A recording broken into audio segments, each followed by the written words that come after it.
Şu an Asan'dayız. Yanımda Koray Uzun Yolda var. Şuraya YouTube'unu attım. Destek olun. Çünkü kendisinin birazcık morale ihtiyacı var. Yola tekrardan çıkması lazım. Kanka hoş geldin öncelikle. Hoş bulduk, merhaba herkese. Kanka senin yol sürecin nasıldı? Bundan önce hangi ülkeleri gezdin? En son neden burası? Kanka ben aslında dünya turuna diye çıktım ve 2,5 yıl dünya turu yaptım. Yaklaşık 12-13 ülke oldu. 13 ülke. Evet. Çok ciddi bir. Ve uzun uzun kaldım ülkelerde. Yani öyle hemen böyle 2 hafta girip çıkma gibi değil de aylarca kaldım. Anladım. Sonrasında artık parasız geziyordum. Parasız bir gezgindim. Türkiye'deki işimi, her şeyi bıraktım ve başladım. Bileklik satarak başladım önce. Ve bileklik satarak bir şekilde dönüyordu. Hı hı. Ama bunun bu şekilde sürekli devam edemeyeceğini düşündüm. Daha sonra müzik yapmaya başladım. Müzik. Evet, Süper. sokak müziği. Bu daha iyiydi bileklikten, hem daha prestijli bir şeydi. Neredeydi bileklik kısmı? Bileklik kısmı Balkanlarda başladı. Karadağ, Sırbistan ve diğer ülkeler. Gürcistan. Daha sonra Asya'da, Tayland'da denedik. Asya'da daha kötüydü bileklik. Kötüydü. Evet. Tabii iyi olan ülkeler var, kötü olan ülkeler var ama bir şey satmak sokakta problem. Çünkü sürekli polis, zabıta geliyor, seni kaldırıyor.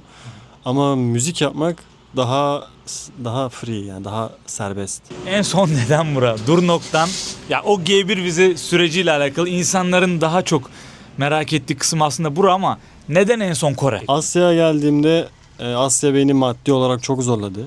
Ha. Ucuz olmasına rağmen gelir elde edemiyordum. Ve yola devam etmem için bir gelir elde etmem gerekiyordu. Bu ülkeler hangisi peki? Tayland, Malezya. Daha sonrasında birçok arkadaşım, gezgin arkadaşlar, işte Kore'ye gidip geliyordu, çalışıyorlardı burada vesaire.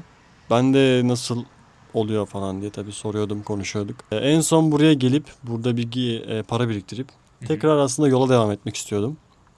Daha sonra geldim buraya ve dünya turunu bıraktım. Planlarım değişti aslında. Hani dünya turu zaten çok uzun süre yaptığım için, yaklaşık 2,5 yıl falan. Motivasyonum dünya turuna karşı çok azaldı, çok düştü. Yani artık parasız bir şekilde dünya turu yapmak, hatta para biriktirip tekrar yola çıkmak istemiyorum şu anda. Ama sen beni bayağı bir heveslendirdin tekrar. Ama şu an tabii burada bir kız arkadaş edindim vesaire. Bir ciddi şeyler bindi. Şimdi tekrar yola çıkmak biraz zor. G1 süreci nedir? Birinci aşama, sonraki ikinci aşamaya geçmeden tabii ki birinci aşamayı senden detaylı bir şekilde dinlemek istiyoruz. İnsanların en çok merak ettiği kısım burası. G1 çok basit bir vize türü aslında. İnsanlar buraya geliyor. Yani aslında devlet bunu bilerek bir açık kapı olarak bırakmış. Aslında mülteci vizesi diye geçiyor. Aha. Ama yani iltica vizesi diye geçiyor. İnsanlar buraya geliyor ve 3 ay kalma hakkımız var biliyorsun pasaportla. 3 ay kaldıktan sonra bu vizeye başvurabiliyorsunuz. Daha sonrasında almak çok kolay, zaten çok basit bir şekilde Çok alıyorsun. kolay. Aynen. Evet. İşte bazı evraklar var, prosedürler var. Evrakları dolduruyorsunuz. Diyelim ki karar verdiniz G1'e başvurmak için. G1'e başvurduğunuz zaman süreniz dolmadan bir hafta öncesinde vesaire gidip Son 90'a bizim için. Son 90'a bir hafta kala mı? aynen 90 gün burada kalma hakkınız var. Son 1-2 hafta gidip Kala. başvuru. Aynen. Yani erken gitseniz bile zaten sana şey diyecek. Senin hala vaktin var, daha sonra gel diyecek. Yaklaşık 30 sayfalık, sayfasını tam hatırlamıyorum, bir evrak var. 30 sayfa. Bayağı ciddi. Evet. Bayağı ciddi. İşte kimlik bilgileriniz, pasaport bilgileriniz, Kore'den önce ziyaret ettiğiniz ülkelerin tarihleri vesaire, eğitim geçmişiniz, her şeyi, yani her şeyi yazıyorsunuz. Eğitim geçmişine kadar giriyor Tabii yani. tabii. Her şeyi tarihleriyle birebir Oo. yazman lazım. İşte daha önce hiç suç işledin mi, işlemedin mi, yani her şeyi soruyor neredeyse. Tamam. Daha sonra yani hikayeni soruyor. Neden başvuruyorsun diye soruyor. Neden iltica etmek istiyorsun diye soruyor. Nedenini yazıyorsun. Yaklaşık 2 sayfalık bir boş sayfa var. Oraya nedenini yazıyorsun. Daha sonra işte pasaportunun fotokopisiyle ve vesikalık fotoğrafınla. Bir de Kore'de bir adresin olması lazım. Aa. Tabii. O vesikalık fotoğraflar, Kore'de adres, bunların kesinlikle olması Tabii, gerekiyor. tabii, tabii. Tamam. Bunların kesinlikle olması lazım. Bir adres göstermeniz lazım. Burada bir yer kiralayabilirsiniz. Goşuvan vesaire gibi şeyler var. Sen zaten anlatırsın. Koşuvanı da açarsak. Goşuvan burada çok küçük, tek kişilik yaşanabilir daireler diyebilirim. Daire bile değil. Yani çok ucuza burada kiralayabilirsiniz. Hayat burada çok pahalı değil. Alım gücü bayağı yüksek. 100 dolara 200 dolara kalacak yer aylık tutabiliyorsunuz. Nereye gidiyorsunuz? Tabii ki immigration'a. Yani Türkçesini unuttum. Oraya gidiyorsunuz ve başvuruyorsunuz. Oradan sabah erken bir de şey var. Sağlık test yapıyorsunuz. Test sonucunu hastaneden alıyorsunuz. O evrağı hiç açmadan, yani test sonucunu açmadan sonuçla birlikte gidiyorsunuz. Eğer açarsan sonuç geçersiz sayılıyor. Açıp değiştirebilirsin gibi düşün. Çünkü hani şeyi öğrenmek istiyorlar. Ciddi bir hastalığın var mı, bulaşıcı vesaire. Immigration ofisine gittikten sonra sıranızı alıp erken saatlerde giderseniz işiniz daha çabuk hallolur. Sıranızı alıyorsunuz. Oradaki memurla görüşüyorsunuz birebir. Evraklarınızı kontrol ediyor. Sana bir şey sormak isterse soruyor. Yani eksik bir şey varsa veya... Peki sana orada ne sordular? Nasıl bir muhabbet döndü? Bana orada sanırım tarihle ilgili bir şey sordu. Tarihleri sordu. Tarihi eksik yazmıştım. Yaşadığın o olaylardaki tarih. Evet, bir tarihi eksik yazmıştım sanırım. Onu sordu ama direkt özel bir şey sormadı. Yani aslında zaten 5 dakika sürüyor görüşme. Daha sonrasında bir bekleme salonu var. Orada herkes bekliyor. Herkes orada bekliyor. Bu son süreç oluyor zaten. Orada sıran geldiği zaman yine bir görüşme yapıyorsun. Evraklarını teslim ediyorsun. Daha sonra işlemler onaylanıyor. Adresine yaklaşık 15 gün içerisinde burada kartın, yani ID kartın adresine geliyor. Şimdi 15 gün içerisinde diyorsun ama ben şimdi bir hafta kala gittim. Benim bir haftam var. Peki 15 gün içerisinde geliyor diyorsun. 15 gün sonra o süreç anlık mı olumlu veya olumsuz sonuçlanıyor? Şöyle olumlu olumsuz diye bir şey yok. Bu senin yasal bir hakkın. Sen buna başvurduğun andan itibaren bunun reddedilme gibi bir şey yok yani. Tica bir insan hak, yani insan haklarına giriyor.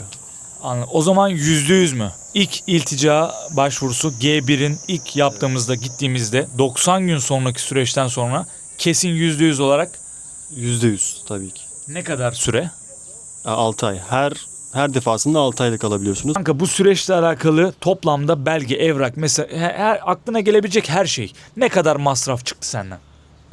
Şöyle hastane masrafı oluyor. İşte bir bedel ödüyorsunuz o immigration ofise. Tutarı hatırlıyor musun? Toplamı söyleyeceğim sana. Tamam. Hastane falan Tamam. her şey. Bir de adres için ben kaldığım hostele bir miktar para ödedim. Toplamda 400 bin won, yani 300 dolar. Şu an güncel karşılığını zaten söyledi $300 diye. Ben küsuratına tam küsuratına kadar şuraya yazdım şu anda. Kanka maksimum G1'i ne kadar uzatabiliriz? Yani ben şuraya geldim, G1 başvurusu yaptım. Şu an sen de çok uzun bir süredir buradasın. Hemen hemen yaklaşık 1 seneye kadar yakın olacak. G1 süreci ne kadar uzatılabilir? Aslında bunun kağıt üstünde bir kuralı yok, bir kanunu yok. Onlar ne zamana kadar sana müsaade ederse diyebilirim. Tamam. Ama genellikle burada 3 yıl kalabilirsin, 2-3 yıl aralığında. Sence minimum ve maksimum bir miktar versen zaman dilimi olarak? Ya minimum kişiden kişiye değişir, belki 6 ay diyebilirim yani. Tek bir sefer alabilirsiniz. Maksimumda 6 sefer alabilirsiniz. 6 sefer 6 aydan vurduğumuz zaman dostlar zaten 3 sene ediyor. Buraya girdiğimiz o 3 aylık sürede sayarsak ortalama 3,5 seneye yakın maksimum miktar alabilir miyiz? Evet, daha süre sonrasında mahkeme süreci başlıyor. Mahkeme süreci şöyle. Mahkeme süreci biraz masraflı. Ben henüz bilmiyorum. Çok bilgim yok ama mahkeme için işte avukat falan filan tutuyorsunuz ve bayağı masrafa giriyorsunuz. O süreçte de burada kalabiliyorsun. Mahkemede de şöyle bir şey var. Kalmaya devam edebilirsin. Yani nasıl onaylanacağını bilmiyorum. Mahkeme sonuçta. Tabii ki. Seni kalmaya devam ettirebilirler ya da sana bay bay diyebilirler yani. Anladım. Yani bize verilen bir 3 sene, 3,5 seneden sonra ekstra itiraz haklarıyla yol devam edebilir. Tabii. Ama şöyle bir şey var. Seni erkenden mahkemeye de çağırabilirler. Mesela benim şu an 2. 6 ayım. Beni tekrar başvuramadan, yani tekrar başvuru uzatma yapamadan beni mahkemeye çağırabilirler. Dostlar yani bu süreç anlık finish de olabilir. Devam edebilir. Bunu riske alarak yola çıkın. Bizim burada herhangi bir Koray'ın da benim de kimseye bir tavsiyemiz yok. Yola çıkın gibi bir amaç veya gaye yok. Tamamen bu videoyu çekerken o şekilde çektik zaten. Birilerini yönlendirme değil. Buraya gelmek isteyen insanların kafasındaki bütün soru işaretlerini onun vasıtasıyla bu videoda atacağız. Bu arada şu anda bir sürü, yani daha önceden G1'i olan vizesi olan ve şu anda kaçak bir şekilde yaşayan çok fazla insan var. Özbek olsun, Kazak olsun, Ruslar. Kanka G1 vizesi aldığımız zaman çalışma süreçleri nasıl? Aldığımız andan itibaren toplam bu süreç nasıl ilerliyor? Çalışma kısmını ilgilendiriyor şu an. Şöyle ilk 6 ay yasal olarak çalışamıyorsunuz. İkinci kez uzattığınız zaman ikinci 6 ayda çalışabiliyorsunuz. Ancak her yerde izniniz olmuyor. Mesela tehlikeli yani mesela tersanede çalışamıyorsunuz. Yanlış bilgi olmasın, tam emin değilim, hatırlamıyorum. Ya bazı işlerde çalışabiliyorsunuz, her yerde çalışamıyorsun. Ama buraya turist olarak geldiğiniz ilk gün bile çalışabilirsiniz. Yani yani sıkıntı yok. İşler nasıl? Zor mu? Hangi iş grupları gelse senin için, ya mesela bu iş grupları gelse Türkiye'de kazanamaz. Burada gerçekten kazanabilir diyeceğin iş grupları sence neler? Türkiye'de bir fabrikada çalışıyorsa eğer bir birey burada gelip fabrikada çalışsa daha çok kazanır. Ben mesela şu an bir fabrikada çalışıyorum. Benim arkadaşlarım var, bazı arkadaşlarım ve bunun işte lojistik falan okudular. Şu an işte tersanede işte çalışıyorlar vesaire. Kazandıkları miktarı biliyorum. Şu an benim burada kazandığım miktar belli. Arada bayağı fark var yani. Öyle söyleyebilirim. Eğer Türkiye'de vasıfsızsan Kore'de daha çok kazanırsın. Ama eğer Türkiye'de elinden bir iş geliyorsa, yani bir becerin varsa, kendi işini yapıyorsan daha çok kazanabilirsin. Özellikle gençler, öğrenciler vesaire gelip deneyebilirler. Mesela atıyorum üniversiteye yeni başlayacak bir genç. Hem gezmek için hem de biraz para biriktirmek için gelebilir. Kanka işler zor mu? Türkiye'ye nazaran düşündüğün zaman hakikaten genel olarak bir cevap verebilir misin bu soruyla? Bu soruya benim cevap vermem biraz yanlış ama verebilirim. Çünkü ben Türkiye'de bu sektörlerde çalışmadım. Yani Türkiye'de ben baristaydım. Kahve yapan bir insandım. Ama burada çok zor işler var. Ama çok zor iş yaparsanız çok iyi para kazanırsınız. Mesela çok ağır tarla işleri var. Aha. Yani ağır beden işçisi oluyorsunuz. Veya saatlerce çalışıyorsunuz. Mesela fabrikada çalışırsın, iş hafiftir ama saatlerce çalışırsın. İşte 12-13 saat çalışırsın ama iyi para kazanırsın. Tarlaya gidersin, ağır iştir veya tersaneye gidersin, tehlikeli iştir. Buna göre iyi kazanırsın. Veya ben işte canımı tehlikeye atmak istemiyorum veya çok yormak istemiyorum dersen de hafif işler var. Ona göre para kazanırsın. Ekonomi nasıl burada? Gelecekleri tavsiye. Mesela bir ufak bir market kıyaslaması yaparsak sen nasıl yani hani geldiğinde günlük kazandığı zaman bununla neler alabilir? Ufak aklına gelen basit ürünlerden mesela bahsedebilirsin.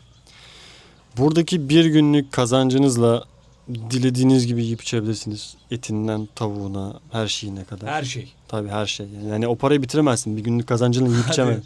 Yiyip içemezsin yani. Anladım. Ya bitiremezsin. Gidip markete alışveriş yapmaya kalksan. Yani bir günlük paranla alışveriş yaparsan bir hafta yersin onu. Onun dışında alım gücü bayağı yüksek. Burada ikinci el arabalar bir aylık maaş bile değil neredeyse. Bir aylık maaş Yani bile değil. 1,5 milyon won, 2 milyon won. Yani $1.000 ile $2.000 arasında minimum ikinci el arabalar bulabiliyorsunuz. Peki buraya gelen bir adam ne kadar süre zarfında araba alabilir altına? Ama ikinci el normal ortalama bir vasıtadan bahsediyorum. Yani adam geldi buraya. Ben kardeşim geldiğim gibi araba almak istiyorum. 10 gün sonra mı 5 gün sonra mı ne kadar süre araba çekebilir altına?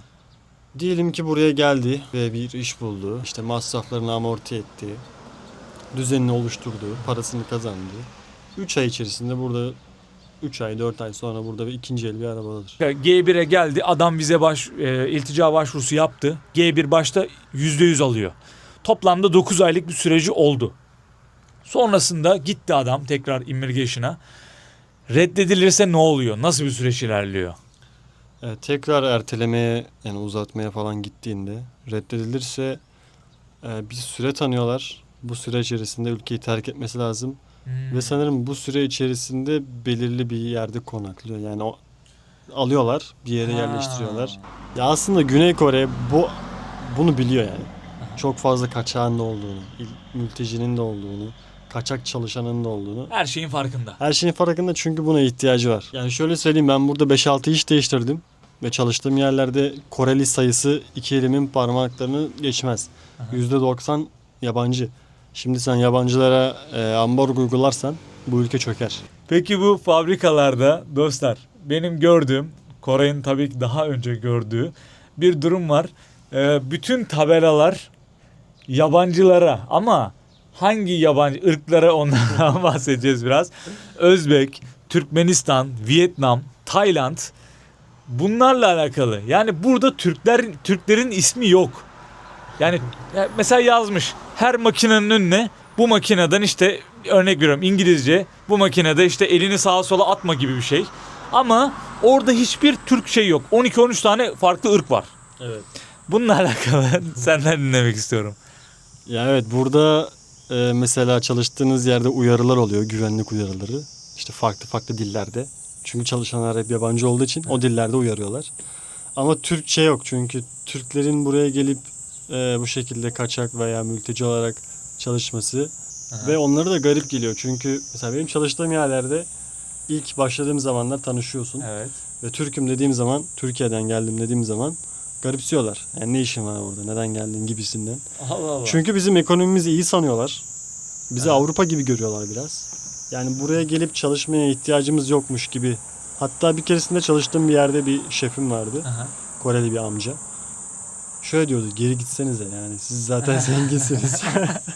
Sizin zaten durumunuz iyi. Evet, Türkler siz- burada ne arıyor? Evet, sizin zaten durumunuz iyi falan. Aslında diğer ülkelere göre kıyaslarsan biz bayağı üst seviyeyiz. Yani Evet. mesela şimdi Kırgızistan'daki asgari ücret bizim çok daha aşağımızda, ya da Özbek Altımızda. ya da diğer ülkeler. Myanmar mesela. Myanmar'da şu an iç savaş var.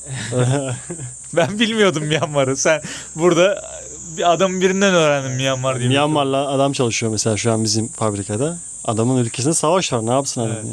Kanka şunu soracağım sana. G1 ben başvuru yaptım. G1 kartımı da aldım. Normal G1 artık vatandaşıyım. Burada ilticacısıyım. Artık onun kağıt üzerine ne deniyor onu tam olarak bilmiyorum. Burada çok farklı prosedür var. Amerika veya başka ülkeler gibi değil anladığım kadarıyla. Bu konuyla alakalı bize biraz daha şey yapabilir misin? Çık gir olayları bile var deniyor. Sen bununla Kanka şöyle söyleyeyim. G1'i alıyorsun ve istediğin gibi seyahat edebiliyorsun diğer ülkelere. Çıkıyorsun, giriyorsun. Yani bunun bir limit, sınırı yok. Benim birçok arkadaşım G1'i alıyor burada. Vizesini alıyor. Daha sonra 2-3 ay çalışıyor. Sonra gezmeye gidiyor. Tayland'a, işte Allah Vietnam'a Allah. falan. Tabii birçok arkadaşım böyle yaptı. Benim de planım zaten buydu. Gelip Aha. çalışıp gezmekti. Evet. Yani çalışıp parayla daha kaliteli bir şekilde seyahat edip daha kaliteli videolar çekmekti YouTube'a. Ama sonrasında burada kalmaya karar verdim. Yani sınır yok. Hatta Türkiye'ye bile girip çıkabiliyorsun. Güney Kore'ye iltica başvurusu yaptığınız zaman bu gizlilik hakkı diye bir şey var. Ve Güney Kore bu bilgiyi kimseyle paylaşmıyor. Ne senin kendi ülkenle ne de diğer ülkelerle. Yani herhangi bir seyahat problemi yaşamıyorsun. İstediğin yere seyahat edebilirsin. Yani ben başka ülkeye girip çıktığım zaman ya da Türkiye'ye gittiğim zaman tekrar Güney Kore'ye çıkıp gelebiliyorum. Evet, Türkiye'ye girip çıktığın zaman tekrar gelebiliyorsun. Ancak şurada bir sorun olabiliyor. Tekrar uzatma, yani erteleme zamanın geldiği zaman vizenin tarihi bittiği zaman sana şunu sorabilirler. Sen ülkene dönmüşsün, tekrar gelmişsin. Demek ki bir problemin yok gibi red diyebilirsin yani. Ama diğer ülkelerde bir sorun yok. Yeni iltica sürecinde sorun yaratır diyorsun yani. Mesela ben G1'in ilk başvurusunu yaptım, aldım. İkincisinde Güney Kore bunu görürse problem. Tabii adam sorar, madem kendi ülkende problem yaşıyorsun niye gittin diye sorar yani. Kanka dışarıdan biri buraya vasıfsız eleman olarak geldi. Dümdüz ya. Yani adam Türkiye'den çıktı geldi. Burada nereden iş bulur? Kesin veya değil. Bu süreçle alakalı senden cevap bekliyorum. Tabii önce buraya gelmeden önce Facebook sayfalarını kurcalayabilir biraz. Yani oradan insanlarla sohbet eder, biraz bilgi sahibi olur. İşte Facebook grupları var, WhatsApp grupları var. Buradan insanlarla önce bir mesajlaşır, bir bilgi sahibi olur. Daha sonra buraya geldiğinde ofisler var, iş bulma ofisleri. Bunlara Samoşil deniyor. Özür diliyorum. Hangisi daha garanti? Samoşil'e gittiğin anda sana iş bulur. Çünkü Samoşil'e gittiğin zaman bu adama bir para ödüyorsun sana iş bulması için. Ne kadar?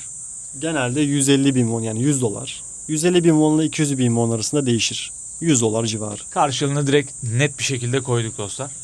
Şimdi sen bu adam senden para kazanmak istediği için sana her türlü iş bulacak. Zaten iş, yani eleman arayan, adam arayan işler bu adamlarla çalışıyor. Yani diyor ki benim adama ihtiyacım var, bana adam gönder diyor. Bu ofisler bu işe yarıyor. Şimdi sen bu ofise gittiğin zaman adamın elinde bir sürü iş var. Sen işte hangi şehirde istiyorsun, nasıl bir iş istiyorsun, bunları söylüyorsun. Bu da adam da sana işte bu işler var, gitmek ister misin diyor. Tabii şöyle sıkıntılar oluyor. Mesela sana Samoşil diyor ki işte şöyle bir iş var şu şehirde. İşte şartları sana sayıyor. Sen sonra o işe gidiyorsun. Şartlar biraz farklı. Ha. Mesela sana diyor ki işte ev veriliyor diyor. Kalacak yer veriliyor diyor. Aha. 2 kişi yaşanıyor. Yani 2 kişilik ev veriliyor diyor. Bir gidiyorsun evde 4 kişi var. 4 kişi yaşıyorlar. Ha. Yani bazı farklılıklar çıkıyor. Mesela diyor ki her gün iş var diyor. Her gün mesaili işler var diyor. Bir gidiyorsun işte atıyorum haftanın 4 günü iş var. Böyle farklılıklar çıkabiliyor ama %60-70 doğruluk payı var. Bu Samoşil nasıl bir yer tam olarak? Yani Samoşil ne? Yani bir iş kurumu mu? Bir apartman binası mı? Bir dükkan gibi mi? Nasıl bu Samoşil? Nasıl geliyor adamlar seni işe alıyor? Şöyle bu Samoşillerin bulunduğu bazı semtler var, mahalleler var. İşte ofisler bunlar yani. Aha. Genelde hep yan yana olurlar. Bunların bazı bilindik yerleri var. Mesela Seul, yani Incheon'da Daerim diye bir yer var. Evet. Seul. Mesela buraya gittiğin zaman orada bütün Samoşiller, ofisler, iş bulma ofisleri yan yanadır zaten. Hepsini gezersin, kendine uygun işi bulursun. Komisyonunu ödersin. Orada işi aldığın zaman yani evet ben buraya gideceğim dediğin anda o parayı ödemen lazım. Ha. Sana direkt adresi verecek. Hemen gidip başlayacaksın. Yani Parayı... Ha. şey yok yani tamam ben haftaya başlayacağım falan yok. Ha. Başlıyor musun? Evet. Parayı öde git. Git Böyle. direkt işe başla. Peki orada patronlar yani seni o gün çalışacak patronlar gelip alıyor mu sabah? İşçi pazarı gibi mi bildiğimiz? Bu bahsettiğim 150 bin wonluk komisyondan bahsettiğim işe kendin gidiyorsun. Yani bu günlük bir iş değil. Kalıcı bir iş. Sana adresi veriyor gidiyorsun. Artık oraya yerleşiyorsun ve o çalışıyorsun. şekilde mi? Ama günlük iş istiyorsan bunun bir komisyonu yok. Bir şey ödemiyorsun. Sana verdikleri maaştan bir kesinti yapıyorlar zaten. Ha. Mesela sen gittin. Tamam. Günlük iş. Samoş'a gittin. Dedin ki benim bugün işe ihtiyacım var. Ama bunun için sabah çok erken saatlerde gitmen lazım ki Mesela çünkü Güney Kore sabah saatiyle. 5'te 6'da falan Kalkıp Samoş'a gitmem gitmen gerekiyor lazım. işe. Zaten mesai başlayacak 7'de 8'de. Aynen doğru. Erkenden gideceksin ki orada seni alsınlar götürsünler. Adam seni alsın götürsün. Dostlar işçi pazarı bildiğiniz yani adam geliyor sabah bildiğiniz o kahvehaneden işçi alma olayı var ya Türkiye'de. Aynısı dediği gibi burada saat 5 sularında dediğine göre orada olmanız gerekiyor. Peki bu adamlar orada işe gittiğinde ne kazanıyor? Yani ne elde ediyorlar? Günlük işlerde daha yüksek fiyatlar ödenir. Çünkü günlüktür. Yani Evet. adamın o gün adama ihtiyacı vardır ve Evet. alır götürür. Genelde Fiyatına çok bakmaz. aynen fiyatına çok bakmaz. Bir de işten işte değişir. Aha. Anladın mı? Şimdi mesela ağır bir işe götürüyordur seni tarlaya falan. Öder yani 150 bin, Öder. 200 bin, 200 bin. Anladım. 200 bin won dediğimiz miktar bu arada dostlar gerçekten çok ciddi bir miktar. Hem Güney Kore için ciddi bir miktar hem Türkiye için çok ciddi bir miktar. Bundan ne gibi bir kazanç elde ediyor? Senin günlük o ödemenden yaklaşık %10 gibi bir kesinti yapıyor. Öyle söyleyeyim. Ödemenden derken. Yani mesela sen o gün işe gittin. Tamam. Atıyorum sana 150 bin ödenecek. Tamam. Aslında senin maaşın 160-170 bin. Şunu diyebilir miyiz? Ben Türkiye'den buraya geleceğim. Türkiye'den işimi ayarlama şansım var mı?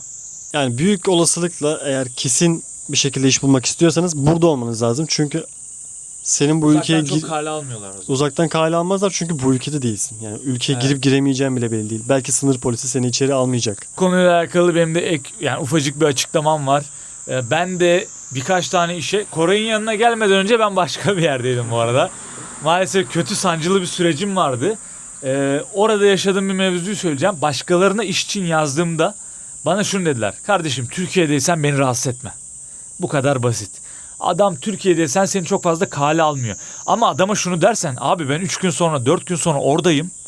Yine Belki- kale almaz yani. Almaz mı? Der ki o zaman geldiğinde mesaj at. Ha. Geldiğinde ara der. Yani burada olman lazım. Dostlar çünkü Kore'den girme süreci biraz sancılı bir süreç. Maalesef ki.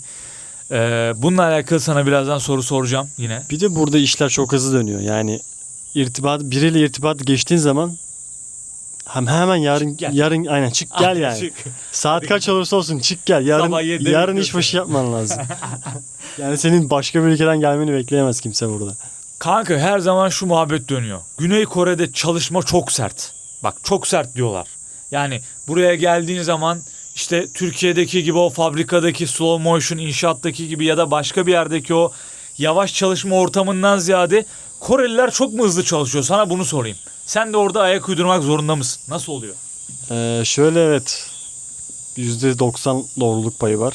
Hadi. Çünkü abi burada şimdi sen yabancısın, tamam, mültecisin yani. Adam seni tabii ki de çalıştıracak. Eşek gibi Evet. çalıştıracak Yani veriyorsa o parayı. Yani veriyorsa o parayı çalıştıracak. Ama tabii ki yani çok insan dışı bir durum yok. Evet. Ama işler çok yoğun ve yorucu olabiliyor.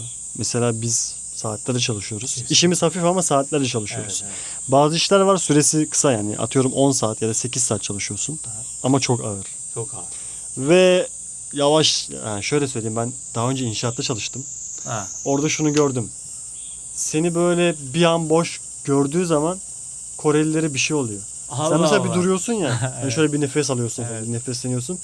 Neden durdun diyor yani. Bir şey mi oldu? Çalışırken. Abi bir şey diyor yani. Bir şey mi oldu? Yok diyorsun. O zaman devam etsene. Ay şey sanıyor yani, bir şey mi oldu?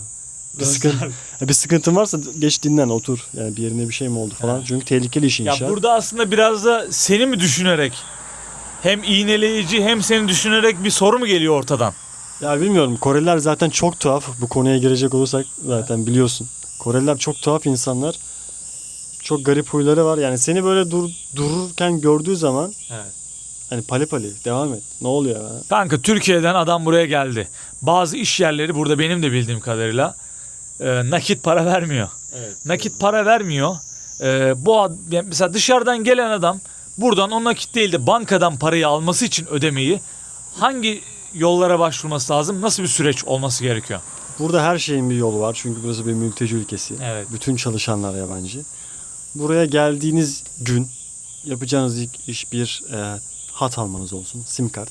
Evet. Telefon numaranıza ihtiyaç olacak çünkü Kore numarasına. Alabiliyoruz yani. Geldiğimiz gibi Kore numarası. Tabii tabii. Turist olarak da. Turist olarak tabii. Geldiğin gibi bir numara alıyorsun ve daha sonrasında burada G-Money ve GME diye iki farklı şekilde bir sistem var. Banka değil ama banka uygulaması gibi bir şey. Aslında transfer sistemi. Yani Ha. işte uluslararası olsun veya yurt içi olsun, para transferi sistemi diye Aha. geçiyor. Ama bunun kartını da sipariş verebiliyorsun. Yani müşteri hizmetleriyle Türkçe konuşabiliyorsun. Yani Türkçe, Özbekçe vesaire. Çünkü buradaki mültecilere göre hizmet veriyorlar. Aa bak bu detayı yemin ederim bilmiyordum yani. Yakından uzaktan bilmiyordum bu arada. Ben bir yani dışarıdan gelen bir turistim. Hem banka hesabı hem telefon numarası, banka hesabını kısmı olmakla beraber telefon numarası açıp bu dediğin işlemleri yapabiliyorum. Hatta operatörden Türkçe de konuşabiliyorum. Tabii seni arıyorlar ve mesela bir sorun oluştu. Diyelim ki hesabına uzun süre girmiyorsun. Seni arıyor ve Türkçe bir şekilde şunu soruyor. Neden hesabınıza girmiyorsunuz? Bir sorun mu var işte Koray Allah Bey Allah. falan. Yani o yüzden kafanız rahat olsun. Burada her şeyin bir yolu var. Yani çünkü dediğim gibi burası bir mülteci ülkesi, işçi ülkesi. Her şeyin bir yolu var. Ve bu hesapları açtığınız zaman GME ve G-Money, benim tavsiyem ikisini de açmanız. Çünkü bunlarda para bulundurma limiti var. Mesela G-Money'de sadece maksimum 2 milyon won bulundurabiliyorsunuz. 2 milyon won burada bir maaş bile Bir değil. maaş bile değil aslında. yani, anladın mı? Ama ciddi Mesela miktar. benim maaşımı tek seferde atamıyorlar. Ha. Yani çünkü bir de transfer limiti var 1 milyon. Yani parça parça atıyorlar. Benim de o parayı sürekli bir yerlere göndermem lazım ki hesaba sürekli Anladım. para gelebilsin. Peki senin maaşını özel olmazsa nasıl atıyorlar?